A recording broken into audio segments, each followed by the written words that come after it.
أعوذ بالله من الشيطان الرجيم بسم الله الرحمن الرحيم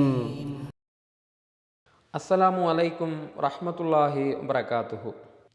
அன்பிற்குரிய பெரியவர்களே, தாய்மார்களே, சகோதர சகோதரிகளே, இந்த முஸ்லீம் சமுதாயத்தில் ஒரு முஸ்லீம் இறந்து விட்டால் அவருக்காக என்னவெல்லாம் செய்யக்கூடியவர்களாக மக்கள் இருக்கிறார்கள் என்றால், அந்த இறந்தவர்களுக்கு குரானை ஓதக்கூடியவர்களாக இருக்கிறார்கள். இறந்தவர்களுக்கு குரான் ஓதுவதற்கோ இறந்தவர்களுக்கு யாசின் ஓதுவதற்கோ ஆதாரபூர்வமான எந்த ஹதீஸ்களும் கிடையாது. இப்போ குரான் ஹதீஸில் இறந்தவர்களுக்கு நாம் எந்த காரியம் செய்தால் பயனளிக்கும் என்ற விஷயம் சொல்லப்பட்டிருக்குங்க. இறந்தவர்களுக்கு உயிரோடு இருக்கக்கூடிய வாரிசுகள், உயிரோடு இருக்கக்கூடிய நெருங்கிய உறவினர்கள், யார் இறந்தாரோ அவருடைய நெருங்கிய உறவாக இருக்கக்கூடிய வாரிசுகள் இருக்கிறாங்களே, அவங்க சில நல்லறங்களை சில காரியங்களை செய்தால் அது ஏற்கப்படும் என்று குரான் ஹதீஸில் சொல்லப்பட்டிருக்கிறது.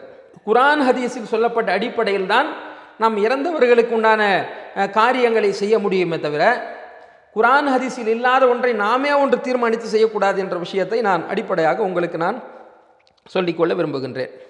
ஒருவர் இறந்து விட்டார் என்று சொன்னால், ஒரு மூமின் இறந்து விட்டார் என்று இறை நம்பிக்கை கொண்டவர் இறந்து விட்டார் என்று சொன்னால், நெருங்கிய உறவினராக இருக்கக்கூடிய தாயோ தந்தையோ இப்பேற்பட்டவரெல்லாம் இறந்து விட்டார்கள் என்று சொன்னால், நரகத்தினுடைய வேதனையில் அவர்கள் ஆகிவிடக்கூடாது என்றால், பிள்ளைங்க அந்த பாவத்திலிருந்து மீட்பதற்கு சில காரியங்களை செய்யுங்கள். அவங்க அந்த குற்றத்திலிருந்து மீண்டு வருவதற்காக சில விஷயங்களை, கடமைகளை நீங்கள் நிறைவேற்றுங்கள். சில நன்மையான காரியங்களை நீங்கள் செய்யுங்கள், வாரிசுகள் செய்யுங்கள், இறை நம்பிக்கை கொண்டவர்கள் செய்யுங்கள் என்று இந்த மார்க்கம் நமக்கு ஆர்வம் ஊட்டுகிறது. அந்த ஒரு சில விஷயத்தை நம்ம பார்க்க போகிறோம். அதில் முதலாவது என்னவென்று சொன்னால், ஒருத்தர் இறந்து விட்டார், நெருங்கிய உறவாக இருக்கக்கூடிய தாய் இறந்துட்டாங்க அல்ல தந்தை இறந்துட்டாங்கன்னு வச்சுக்கிறீங்களேன். அப்போ வாரிசுகள்லாம் என்ன செய்யணும்? நெருங்கிய உறவினர்களாக இருக்கக்கூடியவர்கள்லாம் அந்த இறந்தவருக்காக என்ன செய்ய வேண்டும் என்று சொன்னால், முதலாவதாக புகாரியில் சஹீஹுல் புகாரி என்ற ஹதீஸில் 2295 இலக்கத்தில் நம்ம பார்க்கின்றோம். ரசூலுல்லாஹி ஸல்லல்லாஹு அலைஹி வஸல்லம் அவர்கள் அந்த இறந்தவருக்காக செய்ய வேண்டிய முதன்மையான காரியமாக வழிகாட்டி உள்ளது கடன் இருக்கிறதா என்று பார்த்துருக்குறாங்க. இந்த இறந்தவர் எவ்வளவு கடன் வச்சுட்டு போயிருக்கிறாரு, எவ்வளோ பாக்கி அவர்கிட்ட இருக்குது என்ற விஷயத்தை தான் ரசூல்லா பார்த்துருக்குறாங்க. ரசூல்லா காலத்தில் பாருங்கள், அதாவது முதல் ஜனாசா வருகிறது, கடன் இல்லை, ரசூலுல்லாஹி ஸல்லல்லாஹு அலைஹி வஸல்லம் தொலை வச்சாங்க.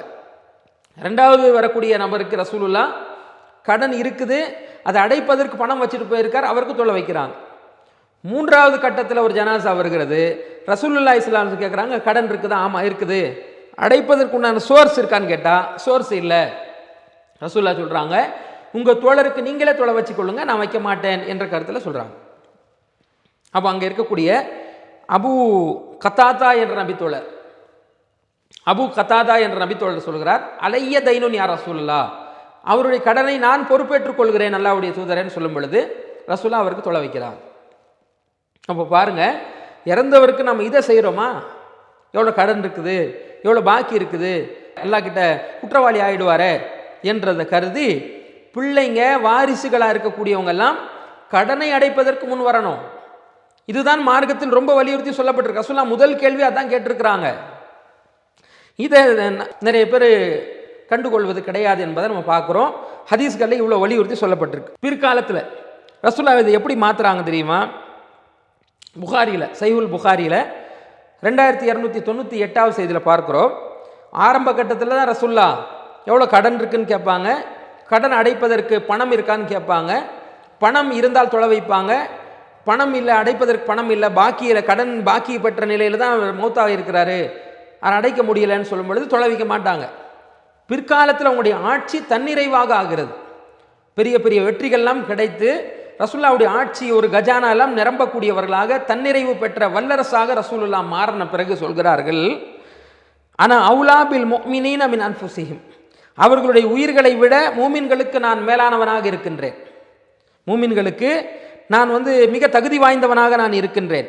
ஃபமன் தூஃபிய மினல் முஃமினீன் ஃபதரக்க தைனன் ஃபஅலைய கதாஉஹு, யாராவது ஒரு மூமின் கடன் இருக்கிற நிலையில் மௌத்தாகி விட்டால் அதை அடைப்பது என் மேல் கடமை என்று ரசூலுல்லாஹி ஸல்லல்லாஹு அலைஹி வஸல்லம் அவர்கள் தன் மேல் அதை பொறுப்பை ஏற்றுக்கொள்கிறார்கள். ஒமன் தரக்க மாலன் பலி வரசத்திஹி, யாராவது ஒருத்தர் சொத்தை விட்டுட்டு போனால் அந்த சொத்தை அவங்க பிள்ளைங்க பங்கிட்டு கொள்ளலாம், பாக்கி இருந்தால் அதை நான் பொறுப்பேற்றுக்கொள்கிறேன்னு ரசூல்லா வர்றாங்க. ரசூலுல்லாஹி ஸல்லல்லாஹு அலைஹி வஸல்லம் அவர்கள் ஆன்மீக தலைவராக இருப்பது போலவே ஆட்சி தலைவராக இருக்கிறாங்க.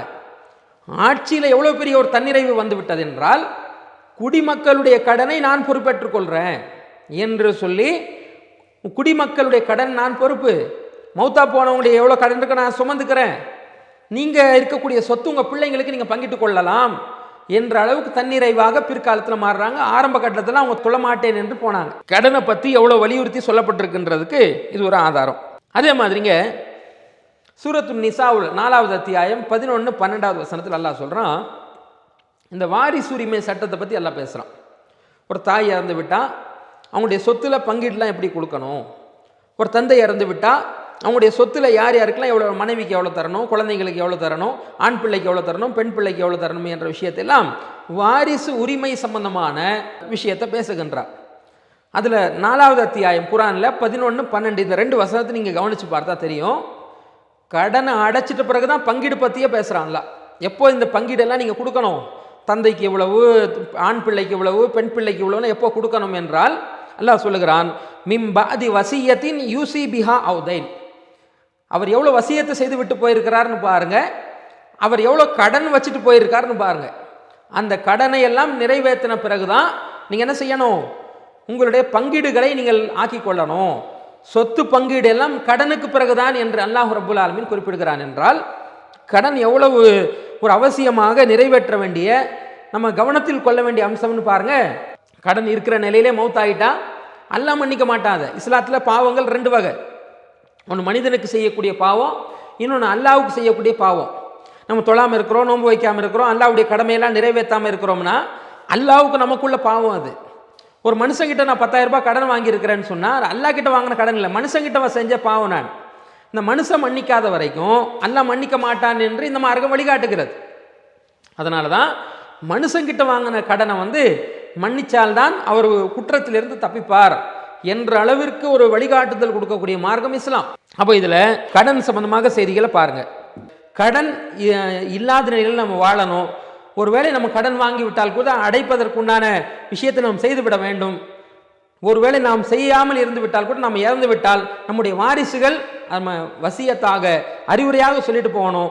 பிள்ளைகளாக இருக்கக்கூடிய நீங்கள் எல்லாம், இந்த சமுதாயத்தில் எல்லா நபர்களும், மூமின்கள் எல்லாம் கடன் தந்தைக்கு எவ்வளோ இருக்கிறது என்று பார்த்து, தாய்க்கு எவ்வளோ இருக்கிறது என்று பார்த்து அதை அடைப்பதற்கு முயற்சி செய்ய வேண்டும்.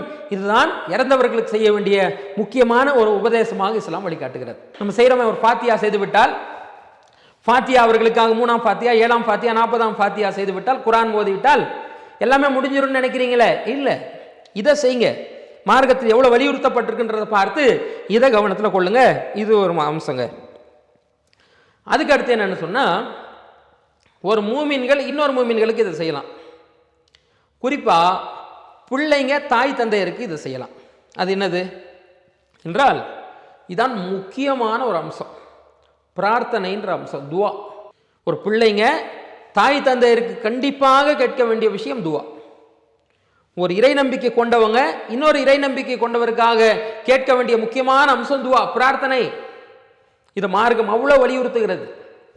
அல்லாஹ் குர்ஆன்ல சொல்லி காட்டுகிறான். 59வது அத்தியாயம் 10வது வசனத்தில் அல்லாஹ் குறிப்பிடுகிறான், யகுலூன ரப்பனா கஃபிர் லனா வலி இஹ்வானினா அல்லதீன சபக்கூனா பில் ஈமான். இறைவா, எங்களுடைய பாவத்தை மன்னித்து விடு, எங்களுடைய பாவத்தை மன்னித்து விடு. இறை நம்பிக்கையில் எங்களுக்கு முந்தி விட்டார்களே அவர்களுடைய பாவங்களை மன்னித்து விடு என்று அந்த மக்கள் சொல்வார்கள். நல்லா சொல்றான் அல்லாஹ் ரப்புல் ஆலமீன் குர்ஆன்ல குறிப்பிடுகிறான். நல்ல மக்களை பார்த்து குறிப்பிடுகிறான். அவங்க எப்படி சொல்லுவாங்க, பிரார்த்திப்பாங்க, துவா கேட்பாங்க என்று சொன்னால், தங்களுடைய பாவங்களுக்கு மன்னிப்பு கேட்பாங்க. தங்களுடைய பாவங்களுக்கு மன்னிப்பு கேட்பது போலவே இறந்துட்டாங்கல்ல, ஈமானோடு இறை நம்பிக்கையோட இறந்து போயிட்டாங்கல்ல, மூமின்களாக இறந்து போயிட்டாங்கல்ல, அவர்களுக்காக பாவ மன்னிப்பு கேட்பார்கள் என்று அல்லாஹ் ரப்புல் ஆலமீன் நல்லவர்களுடைய குணத்தை பற்றி சொல்லி காட்டுகிறார். குர்ஆன்ல சொல்றதிலிருந்து, ஒரு மூமின்கள் என்ன செய்யலாம், இன்னொரு மூமினுக்காக, ஒரு முஸ்லிம் இன்னொரு முஸ்லிமுக்காக, இறந்துவிட்ட தன்னுடைய உறவினருக்காக, இறந்துவிட்ட தன்னுடைய நண்பருக்காக, இறந்து விட்ட தன்னுடைய சகோதரருக்காக, இறந்து விட்ட தன்னுடைய கொள்கை சகோதரனுக்காக, எல்லா மூமின்களுக்காகவும் எல்லா முஸ்லிமுக்காகவும் என்ன செய்யலாம்?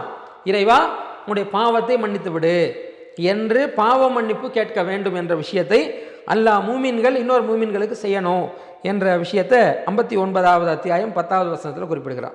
ரசூலுல்லாஹி ஸல்லல்லாஹு அலைஹி வஸல்லம் அவங்க இதை பிள்ளைங்களை சேர்த்து எப்படி சொல்றாங்கன்னு பாருங்க. பிள்ளைங்க இதை என்ன செய்யுங்க, கொஞ்சம் கூடுதலாக கவனத்தில் கொள்ளுங்கன்ற அடிப்படையில் ரசூலுல்லாஹ் இதை இன்னும் கூடுதலாக சொல்றாங்க. சஹீஹ் முஸ்லிம் என்ற ஹதீஸ்ல 3358வது ஹதீஸ்ல பார்க்கிறோம். அபூ ஹுரைரா ரலியல்லாஹு அன்ஹு அவர்கள் அறிவிக்கிறார், ரசூலுல்லாஹி ஸல்லல்லாஹு அலைஹி வஸல்லம் சொல்றாங்க, இதா மாத்தல் இன்சானு இன்கதா அன்ஹு அமலுஹு, ஒரு மனிதன் இறந்து விட்டால் அவனுடைய எல்லா செயல்பாடுகளும் துண்டிக்கப்பட்டு விடுகிறது. ஒரு மனுஷன் இறந்து போயிட்டு அவன் சாப்பிட முடியுமா? ஒரு மனுஷன் இறந்து போயிட்டு அவன் குடிக்க முடியுமா? பேச முடியுமா? தொழ முடியுமா? நோன்பு வைக்க முடியுமா? எதுவுமே செய்ய முடியாத, எல்லாமே துண்டிக்கப்பட்டு விடுதா இல்லையா? எல்லாமே துண்டிக்கப்பட்டு விடுகிறது என்று சொல்லிட்டு 3ஐ தவிர சொல்ல விதிவிலக்கு கொடுக்குறாங்க. அந்த 3 என்னன்னு விவரிக்கிறாங்க. முதலாவது சொல்கிறார்கள், இல்லா மின் சதக்கத்தின் ஜாரியா, நிலையான தர்மம் என்பது முதலாவது.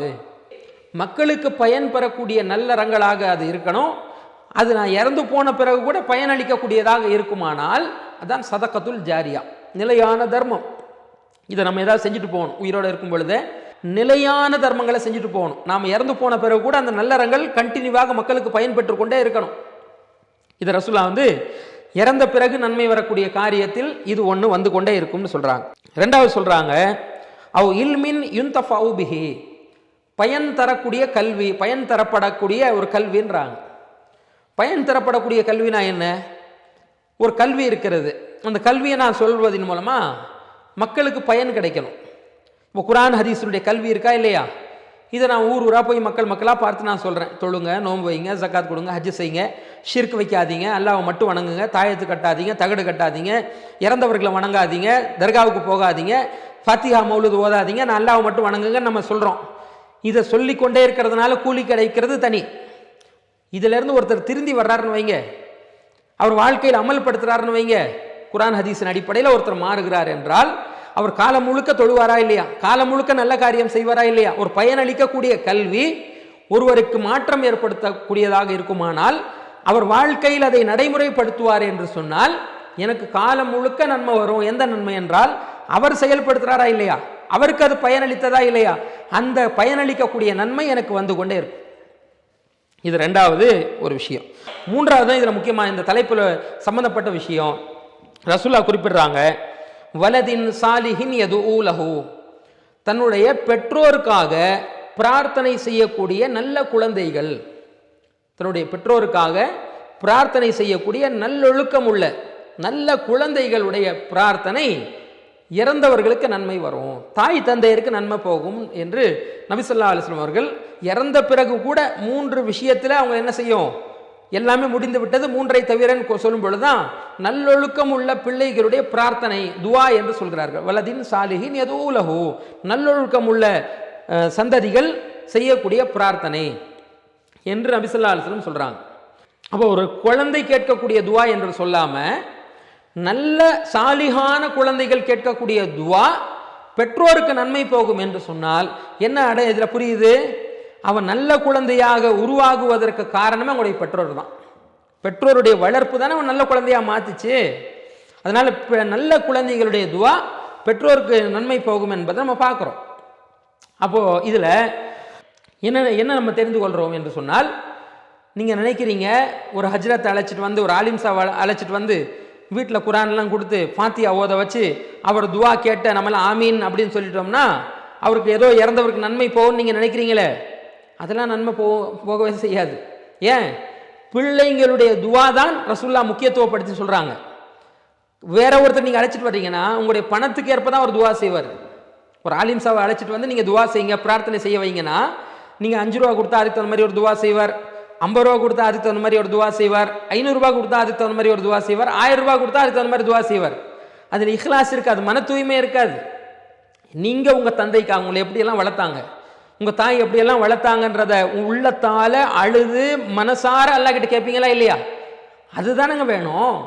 அப்போ பிள்ளைங்க பெற்றோருக்காக என்ன செய்யணும், துவா கேட்கணும். இதுதான் வலியுறுத்தி மார்க்கத்தில் சொல்லப்பட்டிருக்கின்றதை பார்க்குறோம். அப்போ மூமின்கள் இன்னொரு மூமின்களுக்கு செய்யக்கூடிய துவால மார்க்கத்தில் வலியுறுத்தப்பட்டிருக்கு. பிள்ளைங்க பெற்றோருக்காக செய்யக்கூடிய துவால மார்க்கத்தில் வலியுறுத்தி சொல்லப்பட்டிருக்கு. இது இல்லாதது மார்க்கத்தில் என்ன இல்லை, கிடையாது. ஃபாத்தியா மாதிரி எல்லாம் மார்க்கத்தில் இல்லைன்றதை பார்க்குறோம். இது தனித்தனி நபர்கள் செய்ய வேண்டிய துவா. இது கூட கூட்டு துவா கிடையாது. ஒருத்தர் துவா கேட்க மற்றவங்க ஆமீன் ஆமீன்னு சொல்கிறாங்களே, அது இல்லை. இது அவங்கவுங்க தனிப்பட்ட முறையில் அல்லாஹ் கிட்ட கேட்கக்கூடிய துவாவை தான் ரசூலுல்லாஹி ஸல்லல்லாஹு அலைஹி வஸல்லம் சொல்கிறாங்க. ஜனாசா தொழுகையை கூட காட்டி கொடுத்தாங்க. ஜனாசா தொழுகை கூட கூட்டு துவா கிடையாது, ஒரு தொழுகையாக தானே ரசூலுல்லாஹ் காட்டி கொடுக்குறாங்க. எல்லா தனித்தனி நபர்களாக ஓதக்கூடிய ஒரு அம்சமாக காட்டி கொடுக்குறாங்க. அவரவர்கள் செய்யக்கூடிய ஒரு துவாவாக இதுவும் நம்ம கவனத்தில் கொள்ளணும். அதுக்கடுத்து இறந்தவர்களுக்கு நாம் செய்ய வேண்டிய அடுத்த அம்சத்தில் தர்மம் செய்யலாம். ஒரு நம்ம ஃபாத்தியா செய்கிறோம்னா உணவு தானே கொடுக்குறோம்.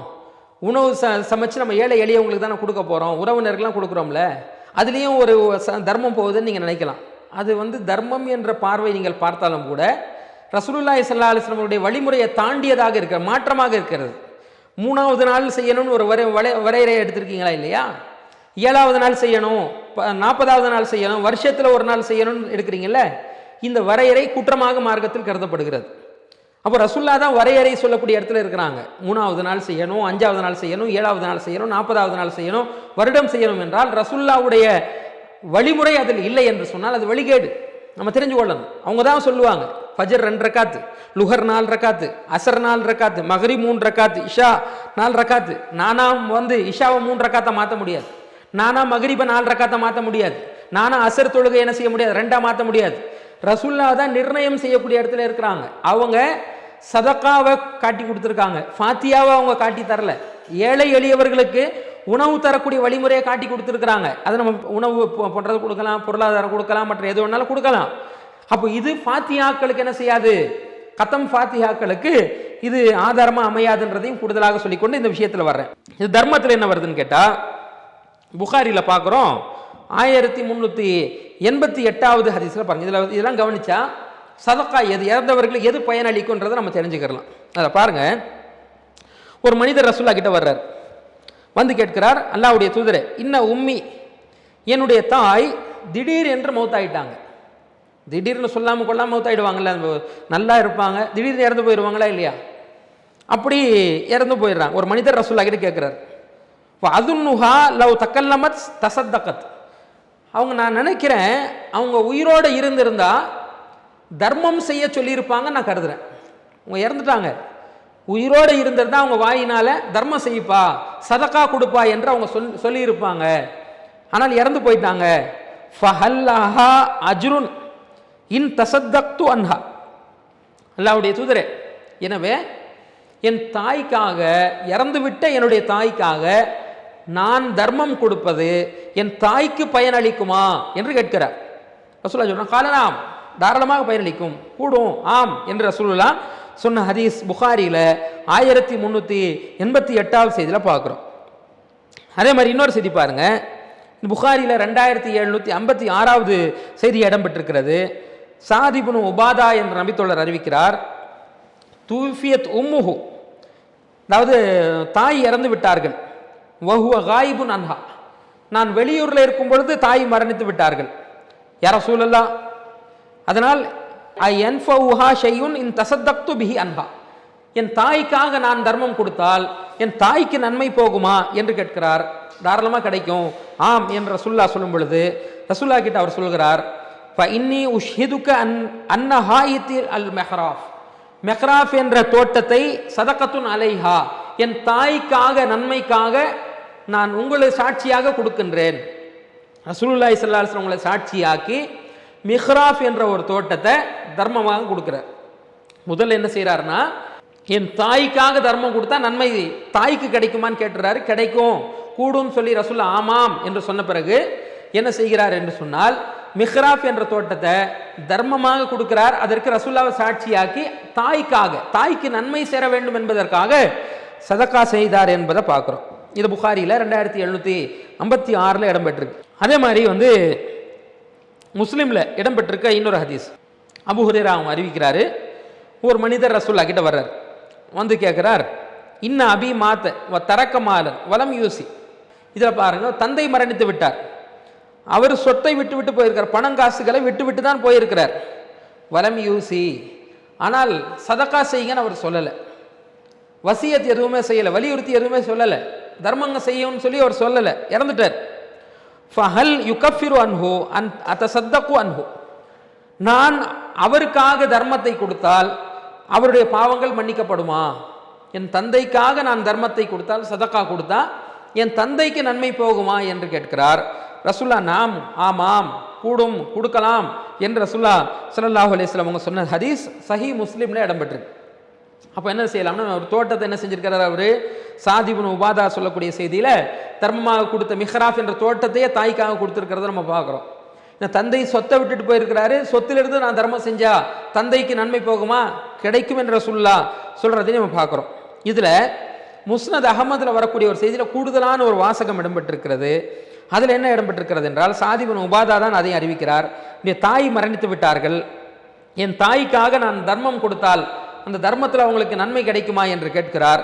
கிடைக்கும்னு சொல்லி ரசூலுல்லாஹ் ஆமாம் என்று சொன்ன பிறகு ஐயு சதக்கத்தி அஃதல், தர்மத்தில் மிகச்சிறந்த தர்மம் எது என்று கேட்கிறார். தர்மத்தில் மிகச்சிறந்த தர்மம் எது என்று கேட்கும் பொழுது ரசூலுல்லாஹ் சொல்றாங்க சகியுல் மா, பிறருக்கு தண்ணீர் புகட்டுவது என்று சொல்றாங்க. ஒரு தாகமாக இருக்கக்கூடிய ஒரு நபருக்கு தண்ணீர் கொடுக்கக்கூடிய ஒரு காரியம் இருக்கா இல்லையா? தண்ணீர் புகட்டக்கூடிய ஒரு விஷயம் என்பது மிகச்சிறந்த தர்மம் என்று நபி ஸல்லல்லாஹு அலைஹி வஸல்லம் அவர்கள் இறந்தவர்களுக்காக செய்யப்படக்கூடிய தர்மத்தில் மிகச்சிறந்த தர்மமாக தண்ணீரை குடிக்க வைப்பது, தண்ணீரை புகட்ட வைப்பது, தாகமாக இருக்கக்கூடிய நபர்களுக்காக புகட்ட வைக்கக்கூடிய சதக்கா தான் மிகச்சிறந்த சதக்கா என்று ரசூலுல்லாஹ் சொல்லக்கூடியதை நம்ம பார்க்குறோம். இந்த இறந்தவர்களுக்காக நம்ம நன்மை கருதி இப்படி சதக்கத்துல் ஜாரியா மாதிரி காரியங்களையும் செய்யலாம். மற்ற பணம் காசு பொருளாதாரம் உணவு உடை போன்ற மற்ற எல்லா விதமான விஷயங்களையும் இறந்தவர்களுக்காக வாரிசுகள் செய்யலாம் என்றதை இந்த ஹதீஸிலிருந்து தர்மங்கள் சம்பந்தமாக வரக்கூடிய செய்தியை வச்சு நம்ம பார்க்குறோம். இதை செய்யுங்க, ஃபாத்தியா மாதிரிலாம் மார்க்கத்தில் இல்லாத வழிகேடுகளை தவிர்த்து கொண்டு இப்படி குரான் ஓதக்கூடிய காரிய ரசூலுல்லாஹ்வுடைய அங்கீகாரம்லாம் இல்லாத காரியத்தை விட்டு இது போன்ற தர்மத்தை ஏழை எளியவர்களுக்கு, இல்லாதவர்களுக்கு, பசித்தவருக்கு, தாகமாக இருக்கக்கூடியவர்களுக்கு, கஷ்டப்படக்கூடியவர்களுக்கு போன்ற பல நல்ல அறங்களுக்கெல்லாம் செலவு செய்து இது போன்ற தர்மங்கள் எல்லாம் கொடுத்து இறந்தவர்களுக்கு நன்மை வரக்கூடிய காரியத்தை நாம் செய்ய வேண்டும். இதை நம்ம பார்க்கலாம் இந்த செய்தியிலிருந்து. அதுக்கு அடுத்து இறந்தவர்களுக்காக நம்ம செய்யக்கூடிய மற்றவர்கள் செய்யக்கூடிய நல்லறத்தில் அடுத்ததா நோன்பு இருக்கு பாருங்க. சுன்னத்தான நஃபிலான நோன்பு கிடையாது. ஆஷுரா நோன்பு, அரஃபா நோன்பு, திங்கக்கிழமை நோன்பு, வியாழக்கிழமை நோன்பு அது இல்லைங்க.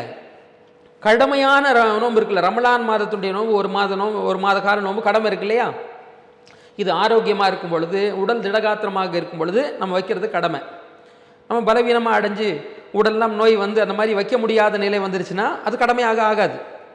அப்போ ஆரோக்கியமாக திடகாத்திரமாக இருக்கும் பொழுது வைக்காமல் இருக்கிறோம் பாருங்க, இதெல்லாம் குற்றமான நிலை. நம்ம அல்லாஹ் ரப்புல் ஆரோக்கியமாக கொடுத்துருக்கும் பொழுது நோன்பு வைக்கவில்லை என்றால் நம்ம அல்லாஹ் கிட்ட குற்றவாளி ஆயிடுவோம். இந்த மாதிரி அவங்க நோன்பு வைக்காமல் அவங்க இருப்பாங்கன்னு சொன்னால், தாயோ தந்தையரோ எத்தனை நோன்புகளை வைக்காமல் இருந்தாங்களோ அது பிள்ளைகள் கணக்கிட்டு பிள்ளைகள் நோன்பு நோக்கணும். அது ரசூலுல்லாஹ் கலா செய்யறதுக்காக அனுமதி தர்றாங்க, வழிகாட்டுறாங்க. இதை சஹீஹுல் புகாரியில் நீங்கள் பார்க்கலாம். 1952 1953 செய்தியில் பார்க்கிறோம்.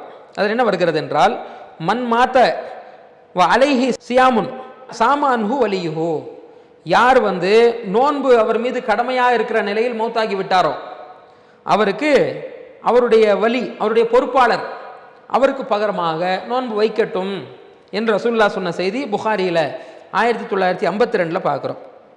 1953 என்ன வருதுன்னா, ரசூலுல்லாஹி ஸல்லல்லாஹு அலைஹி வஸல்லம் கிட்ட அவர் ஒரு மனிதர் வந்து கேட்குறார், அல்லாஹ்வுடைய தூதரே, என் தாய் வந்து மரணித்து விட்டாங்க, என் தாய் மேலே 1 மாத கால நோன்பு கடமையாக இருக்கிற நிலையில் மௌத்தாயிட்டாங்க, அஃப் அக்தீஹி அன்ஹா, அந்த தாய்க்காக நான் நோன்பு வைக்கலாமா என்று கேட்கிறார். ரசூலுல்லாஹ் சொல்கிறாங்க, நாம் ஆமாம் வைக்கலாம். ஃபதைனுல்லாஹி அஹக்கு அன் யுக்தா, அல்லாஹ்வுடைய கடன் தான் நிறைவேற்றுவதிலேயே தகுதியான கடன் என்று சொல்கிறாங்க. அது ஒரு மனுஷங்கிட்ட 10,000 ரூபாய் வாங்கினா நீங்கள் கொடுக்குறியா இல்லையா? அப்போ ஒரு கடன் அறிந்து கொள்றாய், அதை திருப்பி கொடுக்குற. இந்த மாதிரி அல்லாஹ்வுடைய கடன் தான் நோன்பு, அதுதான் நிறைவேற்றுவதற்கு தகுதியான கடன் என்று ரசூலுல்லாஹ் சொல்லக்கூடிய செய்தியை நம்ம பார்க்குறோம். அப்போ பிள்ளைங்க என்ன செய்யலாம், கடமையான நோன்பு வைக்கலாம். இதெல்லாம் செய்கிறது இல்லைங்க நிறைய பேர். ஏன்? பசியாக இருக்கிறது கஷ்டம், ஃபாத்தியா ஓதுறது, குரான் ஓதுறது தான் ரொம்ப இலகுவானது. இதை செஞ்சுட்டு போயிடலான்னு பார்க்குறாங்க. அவங்களுடைய உண்மையிலேயே பாசம் இருக்குமானால், அவங்களுடைய பாவத்திலிருந்து அவங்களை வெளியேற்ற நினைக்கக்கூடியவர்களாக இருப்பார்களே ஆனால், அவங்களை கஷ்டத்திலிருந்து அப்புறப்படுத்த நினைக்கக்கூடியவர்களாக பிள்ளைகள் இருப்பார்களே ஆனால், அவங்க கடுமையான நோன்பு இருக்கிற நிலையில் மௌத்தாயிட்டாங்கன்னா அவங்க சிரமப்படுவாங்களா இல்லையா? அதனால் அவங்க அல்லாஹ் கிட்ட குற்றவாளி ஆகிறாங்களா இல்லையா? அதனால் அந்த குற்றத்திலிருந்து காப்பாற்றுவதற்குண்டான ஒரு காரியத்தை வாரிசுகள் கடுமையான நோன்பிலிருந்து அவர்களை வெளியேற்றுவதற்கு, காப்பாற்றுவதற்கு இந்த விஷயத்தை ரசூலுல்லாஹ் பரிகாரமாக காட்டி கொடுத்துருக்காங்க. அதை நம்ம செய்யணும். தொழுகை எப்படி தொழ முடியாது? என் தந்தை 10 வருஷமாக தொழாமல் இருந்தார், அந்த தொழுகையை நான் தொழ போகிறேன். 5 வருஷம் அவர் தொழாமல் இருந்தார், அந்த தொழுகையை நான் தொழ போகிறேன். தாயினுடைய தொழுகையை நான் தொழ போகிறேன். 2 மாதம் அவங்க தொழாமல் இருந்தாங்க, அந்த தொழுகையை நான் தொழ போகிறேன்னு சொல்லி தொழுகை என்ன செய்ய முடியாது? நோன்பு கலா செய்தது போல பிள்ளைங்க நோன்பு வைக்கலாம் என்பது போல தொழுகையை நம்ம வைக்க முடியாது. அதுக்கடுத்து இறந்தவர்கள் சார்பாக உறவினர்கள், அதாவது நெருங்கிய உறவாக இருக்கக்கூடிய வாரிசுகள் செய்ய வேண்டிய கடமையில் இன்னொன்று என்னென்னா, ஹஜ்ஜு கடமையாக இருக்கிற நிலையில் அவர் மௌத்தா போயிட்டார். தாயோ தந்தையோ அவங்க ஏழையாக இருந்து மௌத்தா போயிட்டால் கடமை கிடையாது. அவங்களுக்கு இது சக்தி இல்லாமல் அவங்க ஹஜ்ஜு செய்யலைன்னா கடமை இல்லை. அவர்கள் மேல் தெளிவான கடமையாக இருந்து ஹஜ்ஜு செய்யாமல் மௌத்தா போயிருக்கிறாங்கன்னா பிள்ளைங்க என்ன செய்யலாம்? அவர்களுக்காக ஹஜ்ஜு செய்யலாம் என்றதை நம்ம குர்ஆன் ஹதீஸில் பார்க்குறோம். இதை பாருங்க, புகாரியில் 1852 செய்தியில் பார்க்கிறோம். ரசூலுல்லாஹி ஸல்லல்லாஹு அலைஹி வஸல்லம் கிட்ட ஜுஹைனா என்ற குலத்தை சார்ந்த ஒரு பெண்மணி வர்றாங்க. கேட்குறாங்க, அல்லாஹ்வுடைய தூதரே, என்னுடைய தாய் ஹஜ்ஜு செய்வதாக நேர்ச்சை செய்திருக்கிறார். ஹஜ்ஜு செய்வதாக நேர்ச்சை செய்திருக்கிறார். ஆனால் அவர் ஹஜ்ஜு செய்யாமலேயே மரணித்து விட்டார். இந்த தாய்க்காக நான் ஹஜ்ஜு செய்யலாமா என்று கேட்கும் பொழுது, ஹுஜ்ஜி அன்ஹா, தாராளமாக செய். அவள் அந்த தாய்க்காக நீ ஹஜ்ஜு செய். அந்த தாய் மேலே கடன் இருந்தால் யார் நிறைவேற்றுவா என்று ரசூலுல்லாஹ் கேள்வி கேட்க, நான் தான் நிறைவேற்றுவேன். அப்போ நீ தான் ஹஜ்ஜு செய்யணும், அல்லாஹ்வுடைய கடன் தான் நிறைவேற்றுவதற்கு மிக தகுதியான கடன் என்று சொன்னதாக புகாரியில் 1852 பார்க்குறோம். அதே மாதிரி புகாரியில் 6699 செய்தியில் என்ன இருக்குன்னு கேட்டால், தன்னுடைய தங்கைக்காக ஹஜ்ஜை நிறைவேற்ற சொன்ன செய்தி புகாரியில் 6699 செய்தியில் பார்க்குறோம். அப்போ இந்த சமுதாயத்தில் பார்த்தீர்கள் என்றால், ஹஜ்ஜு நாங்கள் உறவினருக்கு செய்ய போகிறோம்னு சொல்லி சம்மந்தமே இல்லாத ஒரு நபரில் 10 பேர் பிடிச்சிட்டு வந்து, உங்கள் தாய்க்காக இவர் ஹஜ்ஜு செய்ய போகிறாங்க, உங்கள் தந்தைக்காக இவர் ஹஜ்ஜு செய்ய போகிறான்னு ஆளை பிடிச்சிட்டு வந்துடுறாங்க. அதெல்லாம் மார்க்கத்தில் கிடையாது. யார் நெருங்கிய உறவாக இருக்கிறாங்களோ அவங்களுடைய வாரிசு உரிமையில் வர்றாங்கல்ல, அந்த மாதிரி நெருங்கிய உறவினர்கள் தான் இந்த செய்தியெல்லாம் நம்ம சட்டமாக பார்க்கின்றோம். அப்போ பிள்ளைங்க என்ன செய்யலாம்? நெருங்கிய உறவினர்களாக அக்கா, தங்கை, அண்ணன், தம்பி போன்றவர்கள் கூட வர்றாங்கன்னு பார்க்குறோம். இப்போ அந்த மாதிரி நெருங்கிய உறவினர்களாக இருக்கக்கூடியவர்கள் அந்த இறந்துட்டாங்க, அவங்க ஹஜ்ஜு செய்யாமலேயே கடமையாக இருக்கிற நிலையில் மௌத்தாகிட்டா அவங்களுக்கு ஹஜ்ஜு செய்யலாம். அப்போ உம்ரா செய்யலாமா என்று கேட்டால், உம்ரா கடமையான ஒரு வணக்கம் கிடையாது. ஹஜ்ஜும் உம்ராவும் சேர்ந்து தமத்து என்ற முறையில் வருது. ரெண்டு சேர்த்து வேணால் செய்து கொள்ளலாம், பிரச்சனை இல்லை. ஆனால் உம்ரா மட்டும் செய்வது என்பது ஒரு உபரியான அமல், அது கடமையான அமல் கிடையாது. இந்த உம்ரா மட்டும் என்ற விஷயத்தை தாய் தந்தையருக்காக செய்கிறது என்ன வராது? மார்க்கத்துடைய அம்சத்தில் வராது. ஹஜ்ஜு கடமையாக இருக்கிற நிலையில் இருந்தால் பிள்ளைங்க அதற்காக கலா செய்யலாம் என்றதை பார்க்குறோம். அதில் ஒரே ஒரு கூடுதல் அம்சம் ஒன்று இருக்கிறது. அது என்னன்னு சொன்னால், முவத்தா மாலிக் என்ற நூலில் பதிவு செய்யப்பட்ட ஒரு ஹதீஸ். அதில் என்ன வருகிறது என்றால், ஒரு தாயோ ஒரு தந்தையோ ஒரு நெருங்கிய உறவினர் இருக்காங்களே, இவங்க நேர்ச்சை செஞ்சுட்டாங்க. நேர்ச்சை மார்க்கத்தில் கடமை. மார்க்கத்தில் எப்படி தொழுகை கடமையோ, எப்படி நோன்பு கடமையோ, ஜக்காத் கடமையோ, எப்படி ஹஜ்ஜு கடமை, அது மாதிரி நேர்ச்சை ஒருத்தர் செஞ்சுட்டாங்கன்னு வைங்க, இறைவா எனக்கு நீ குணமாக்கி விட்டால் நான் உனக்கு இவ்வளோ ஆடு இருக்கிறேன், இவ்வளோ நோன்பு வைக்கிறேன், நான் உம்ரா செய்கிறேன், இப்படி தர்மம் கொடுக்குறேன்ற மாதிரி நேர்ச்சை செய்கிறாங்கன்னு வச்சுக்கிறேங்க. அது எந்த நல்ல காரியங்களுக்கும் செய்யலாம். இப்போ இந்த மாதிரி நேர்ச்சைகளை ஒருத்தர் செய்துவிட்டு அந்த நேர்ச்சையை நிறைவேற்றாமல் மௌத்தாகி போயிருந்தா வாரிசுகள் அதை நிறைவேற்றணும். அப்போ அவங்க உம்ரா செய்கிறேன்னு நேர்ச்சை பண்ணியிருக்கான்னு வச்சுக்கிறேங்க, உம்ராவை பிள்ளைங்க நிறைவேற்றலாம், பிரச்சனை இல்லை. அது கடமையான இடத்துல வரணும். அந்த அமல் எப்போ கடமையான இடத்துல வரும்னா, அவங்க நேர்ச்சை செஞ்சுட்டு அதை நிறைவேற்றாமல் போயிருந்தாங்கன்னு சொன்னால் அப்போ வரும். அப்போ அவங்க தர்மம் கொடுக்குறேன், நான் ஆடு அறுத்து உனக்காக அறுத்து நான் ஏழை எளியவங்களுக்கு கொடுக்குறேன்ற மாதிரி செஞ்சுருந்தாங்கன்னா அது அதில் போயிடும், அந்த அமலில் போயிடும். அது அந்த அடிப்படையில் இந்த செய்தியும் கூடுதலாக இருக்கிறது. இது முவத்தா மாலிக்கில் வருகிறது. இன்ன உம்மி மாத்தத் அலைஹா நதுருன் வலம் தக்திஹி, அல்லாஹ்வுடைய தூதரே, என்னுடைய அம்மா தாய் மரணித்து விட்டாங்க, அவங்க நேர்ச்சை செஞ்சுருந்தாங்க, நேர்ச்சையை நிறைவேற்றாமலே மௌத்தா போயிருந்தாங்க, நான் என்ன செய்யட்டும்? ரசூலுல்லாஹ் சொல்கிறாங்க, இக்திஹி அன்ஹா, அந்த நேர்ச்சையை நீ நிறைவேற்று என்று சொன்னதாக முவத்தா மாலிக்கில் இந்த செய்தி இடம்பெற்றிருக்கு. அப்போ இதுதான் மார்க்கத்தில் சொல்லப்பட்ட அம்சங்க. எதில் நம்ம பார்த்துருக்குறோம்? இறந்தவர்களுக்காக நிறைவேற்ற வேண்டிய விஷயங்களில் கடன் இருந்தால் நிறைவேற்ற வேண்டும். இது ரசூலுல்லாஹி ஸல்லல்லாஹு அலைஹி வஸல்லம் அவர்கள் ரொம்ப வலியுறுத்தி சொல்லியிருக்கிறாங்க, வழிகாட்டியிருக்கிறாங்க. அதுக்கு அடுத்ததாக இறந்தவருக்காக மூமின்கள் பிரார்த்தனை செய்யணும், பிள்ளைங்க பிரார்த்தனை செய்யணும் என்ற ஒரு விஷயம். அதுக்கு அடுத்ததாக இறந்தவர்களுக்காக தான தர்மங்கள் சதகாக்களை கொடுக்கணும் என்ற ஒரு விஷயம். அதுக்கு அடுத்ததாக இறந்தவர் தான தர்மத்திலே சிறந்த தர்மமாக சதக்கத்துல் ஜாரியா மாதிரி உள்ள தர்மங்கள்லாம் கொடுக்கலாம் என்றதெல்லாம் பார்த்தோம். அதுக்கடுத்து இறந்தவர்கள் சார்பாக நோன்பு இருந்தால் நோன்பை நிறைவேற்ற வேண்டும், கலாவாக பிள்ளைகள் கலா செய்ய வேண்டும் என்றதை பார்த்தோம். ஹஜ்ஜு கடமையான நிலையில மௌத்தா இருந்தால் ஹஜ்ஜு செய்ய வேண்டும் என்றதை பார்த்தோம். அதே மாதிரி நேர்ச்சை அவர்கள் இருக்கிற நிலையில நேர்ச்சையை நிறைவேற்றாமல் இறந்து போயிருந்தாங்கன்னு சொன்னா அந்த நேர்ச்சையை வாரிசுகள் நிறைவேற்ற வேண்டும் என்பதை பார்க்கணும்.